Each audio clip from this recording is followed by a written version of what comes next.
Hey guys, it's been a while. It's Michael Mechanical here, and well, I haven't made a video in a while. Dad's car's still apart. I don't know if I updated anyone about that.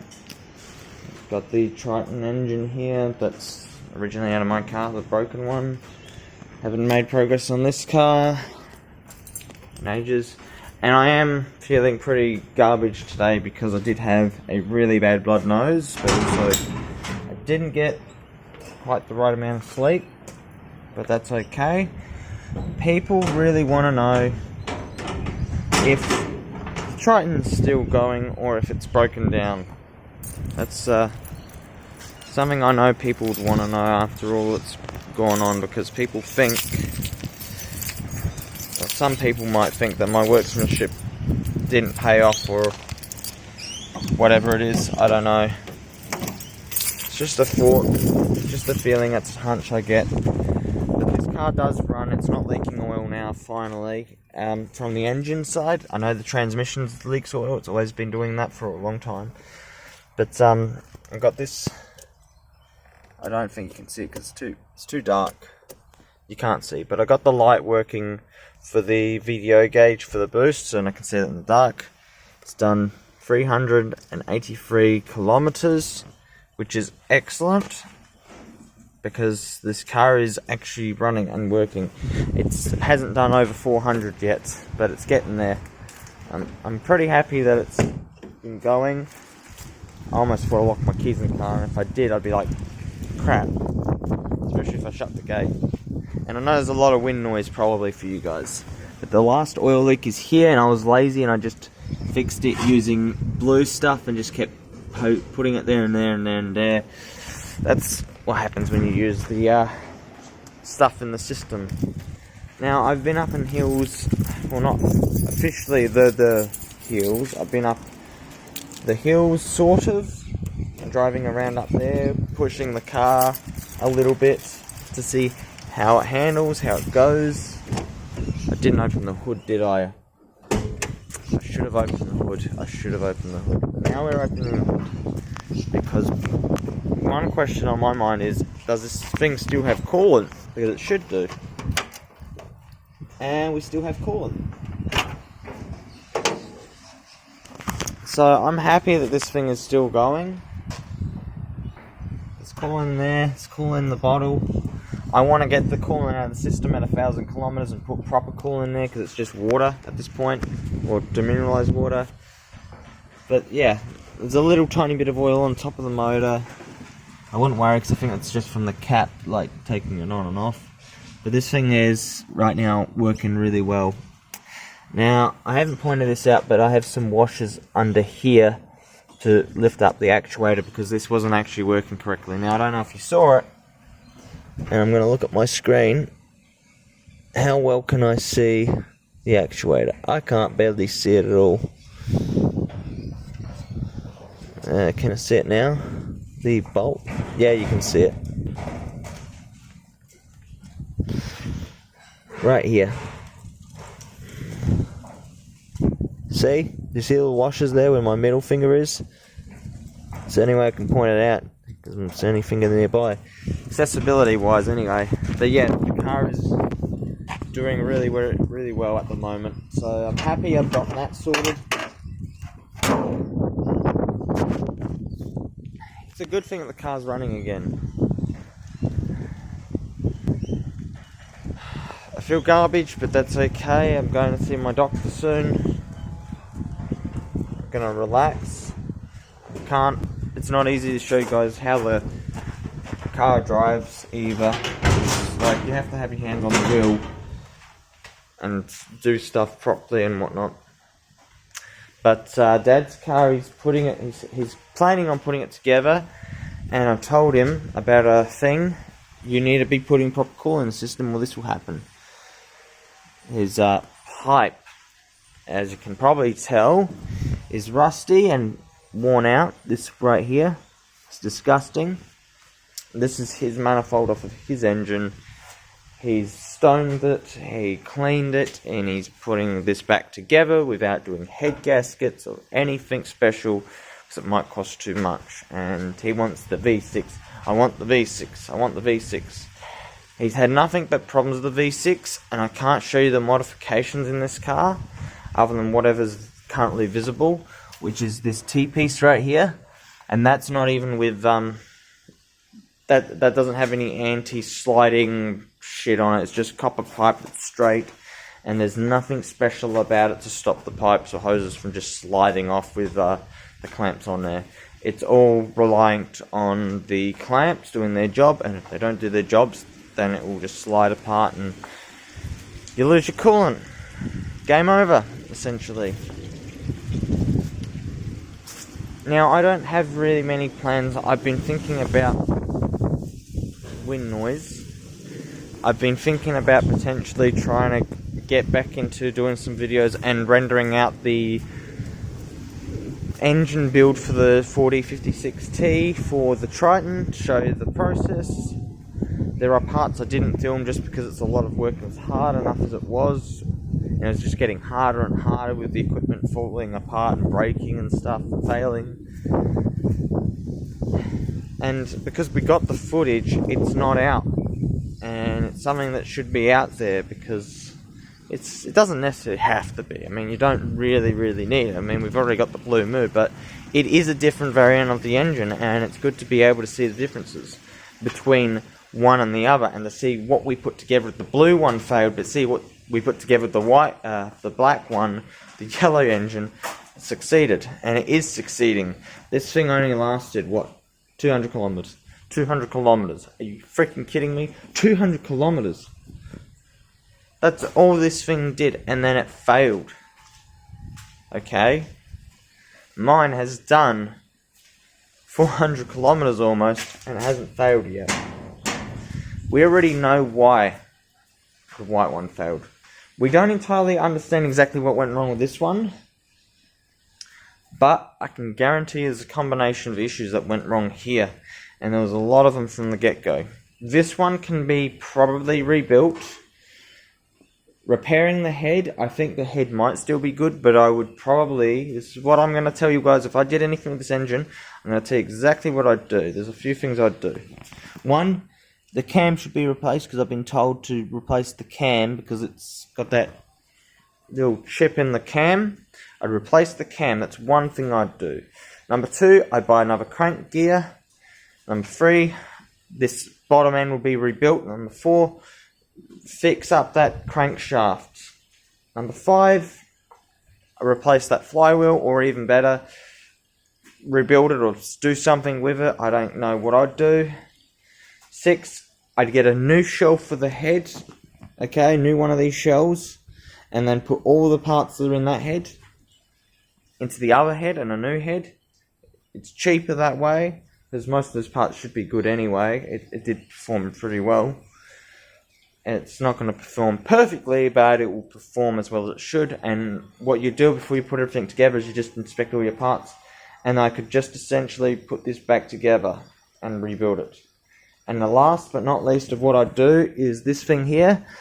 I would weld up all these holes, completely fill them with weld, drill them, tap them, maybe buy some brand new covers for this engine as well, and put it together, and she's ready to go again. Except she still needs a brand new pump. The turbo is new, so I don't think there's going to be many problems with that. It's too stiff, so I don't like that about that turbo. It's stiff. It needs a good amount of cleaning. It needs to go together properly. It might need some bearings. I don't think it did. I saw bearings and I think they were pretty good. But you do the bearings anyway, I think. It doesn't really need a new clutch, but at the same time it should get a new one. But that clutch did well, and it is a little bit worn out, but not by much. All in all, I'm pretty impressed with how well that thing held up. I mean, all I would have had to do, if I was smart enough at the time and I knew what I was doing at the time and I wasn't rushing, all I needed to do was replace the one cap, which I don't actually know which cap it is. It's probably this one. It's probably this cap right here. I'd replace that cap, put a new cap in there, And from there, I'd put a new bar on and she'll keep going. Now, I'm going to tell you the one downside to that idea, which is the worst. There is a possibility this head is actually still no good because we lost oil pressure, okay? This bar completely broke. And where does the oil pressure go when this bar breaks? Out one point. The weakest point will be here, so that's where all the oil pressure went. No oil pressure to the bearings means that the thing isn't going to run optimally. They're going to be under load. It's probably going to be metal on metal contact with a little tiny bit of oil, and it could have seized the cam, okay? And it could have done bearing damage. It could have done different types of damage to it. It wouldn't have been cooling. It wouldn't have had lubrication. It could have just failed, but it didn't fail. There is a possibility that there's going to be good parts in there, there's going to be bad parts, but we know for certain the engine needs rebuilding. That engine there could be built. I don't know if we have all the parts for it, but this engine could be built as well. It just needs some stuff done to it, and that means we'll have a Triton and a Pajero engine that we can put in the engine bays of any car we want and do anything we want with them. They're not 100% complete. I think we can make at least one engine out of them. But they need to be built properly and rebuilt properly. You can't just mission mash all the parts together and hope that it will fly. It's not going to work that way. You've got to put the parts together correctly with the right parts and compatibility and stuff, or it just doesn't work. As for the Tartar, I'm going to say it in this video because I keep forgetting, or not just forgetting, but keep procrastinating on it. I want to get people's opinions if they've gotten to this point in the video. Write in the comment section below whether you think we should do anything with that Tartar at all, or it goes. Because right now, I gotta admit, I have only $200 in the bank that I can do anything I want with. Other than that, I've got bill money, and that's it. $200. Oh, it's less than 200. It's $190 in the bank that I can do anything I want with. I can go and blow it today or tomorrow, but then here's the next problem. I've got my money lined up for the end of the month, so I don't have to worry about bills at the moment. I have to worry about looking after myself, my health. I have to do all the right things to myself and not be an idiot. It means that I shouldn't go take that 190 and just go and build another motor, okay? There's more important things to me at the moment than thinking about cars and parts and stuff. I think doing anything that's free, doing the work that costs me nothing at the moment is worthwhile, because I spent $10,000 on my car over a long period of time. It wasn't a short period of time. I didn't spend it in a day, bang, like that. It took ages, so I never saw my accounts go up to 10 grand and then suddenly lose 10 grand. I never got it up that high. The highest I've ever had my accounts ever filled overall, adding all the numbers together, what's in my wallet, what's in my bank, is about almost 3 grand. It was about $2,700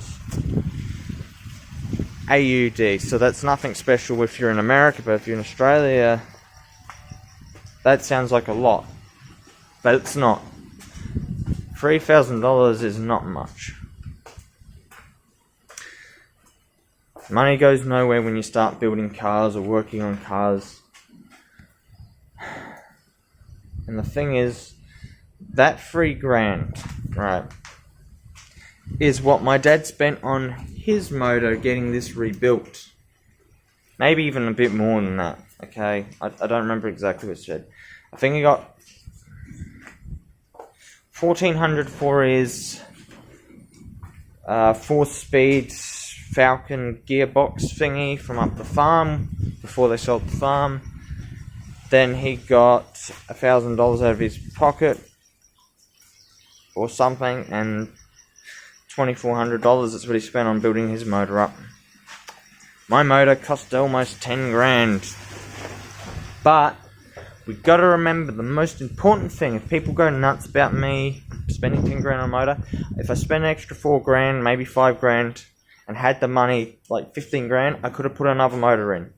The downside is I would have had all the extra hard hassle of doing wiring, getting it engineered, and passing regency with it, and even calibrating that engine to the chassis and all that stuff, because you have to downshoot an engine that can produce way more power than what you had originally in your car.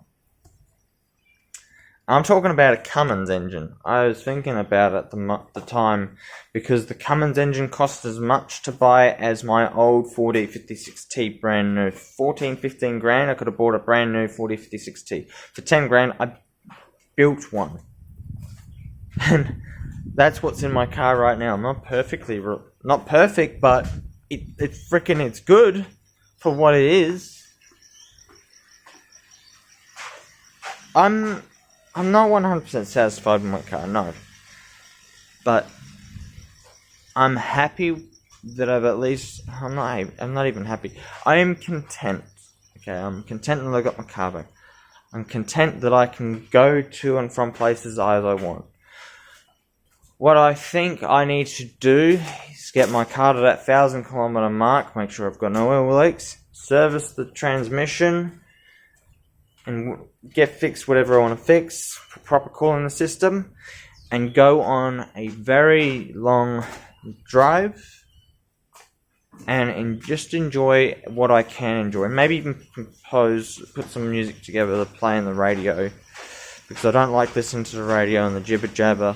I mean, I love the music that they play, but there's just sometimes too much talk, and sometimes you're out there in the bush or something and far away from home, and the radio reception is just bad. You need to upgrade your antenna. It's like, what's cheaper, an antenna or just a USB with a whole bunch of songs on it?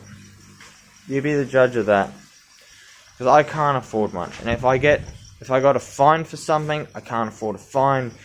I'm someone who feels like I have to be responsible, because it'd be irresponsible for me to be irresponsible and get a fine that I can't pay, or to do damage where I can't afford to repair it. I'd be an idiot to make a mistake. I can't afford to make a mistake. Which is why the most important thing I can say in the end of this video is to tell you why, guys, don't do what my dad did. Don't trust my dad. If he ever tells you guys how to build a car or fix a car or something, don't listen to him. Most important thing for a workshop to do, first of all, with any car, is to diagnose it. That's the biggest lesson I've learned, because it can save you hundreds, if not thousands of dollars in work and labor and money and time, so on and so forth. This engine only had a few more issues wrong with it, and it could have kept going for a bit longer than it did, and then I wouldn't have had the panic and the stress of trying to get another motor going and making all the mistakes I did. If only I had taken some care to think about just replacing one of the cat